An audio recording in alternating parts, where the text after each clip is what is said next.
My name is Karlye Kolb, and I will be presenting to you Lugenia Burns Hope. She was born February 19th of 1871 in St. Louis, Missouri. She was the youngest of 7 children. Her family moved to Chicago, Illinois after the death of her father in the 1880s.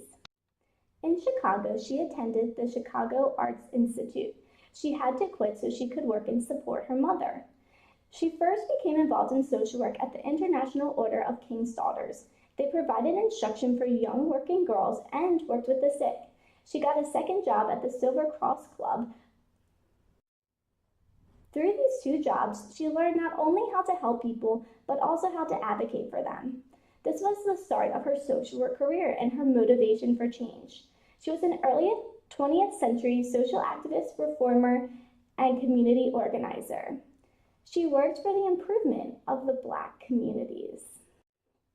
She got married to John Hope and moved to Nashville, Tennessee, where she did not work, and he taught at the Roger Williams University.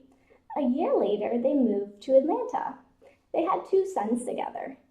Then she continued her social work career by helping to establish daycares in the Western community. When noticed the social decay in Black neighborhoods, she realized that Blacks in Atlanta suffered from a lack of sanitary homes and schools, medical and dental care, and recreational opportunities.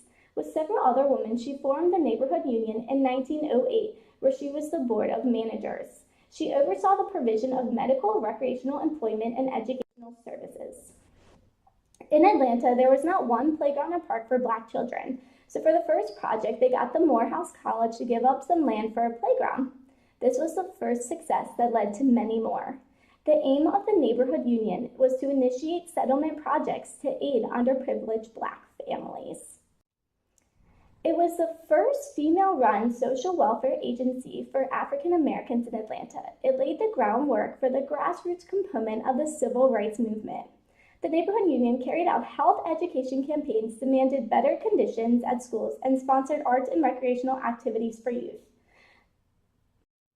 During World War I, she became a special war work secretary for the Young Women's Christian Association War Work Council. She organized services for returning Blacks and Jews soldiers and oversaw the training of hosts, which were house workers at Camp Upton in New York. She coordinated a nationwide hostess house. The hostess house eventually provided both Black and Jewish soldiers and their families with a wide spread of services, from recreation to relocation counseling. She challenged the organization's discriminatory policies, calling for Black leadership of the Black branches in the South. In 1920, she challenged the practices of segregation and white domination with the National Young Women's Christian Association. She went beyond the traditional racial politics. She sharply criticized the widespread belief that African Americans had to prove their readiness for citizenship. Following the Great Flood of 1927, she was appointed to U.S. President Herbert Hoover's Colored Advisory Commission. The commission worked with the National Red Cross to conclude that African American victims on the flood had been victims of discrimination during the relief efforts. Lugenia Burns Hope became a founding member of the Atlanta branch of National Association of Colored Women's Club. Through her club work, she became involved in national reform activities and in the efforts to challenge racial discrimination within various forms of organizations. In 1932, Hope became the first vice president of the National Association for Advancement of Colored People Atlanta chapter. She oversaw the creation of schools, a basic 6-week courses that introduced African Americans to the role of government and civil participation. The campaign reached hundreds, if not thousands, of Atlantans. On February 20th of 1936, and at the age of 67, her husband John Hope died of pneumonia, and Lugenia Burns Hope moved to New York City. It is believed that she chose New York because of the conflict with the incoming Morehouse president. In 1937, she became an assistant to Mary McGold Benoff, the director of Negro Affairs.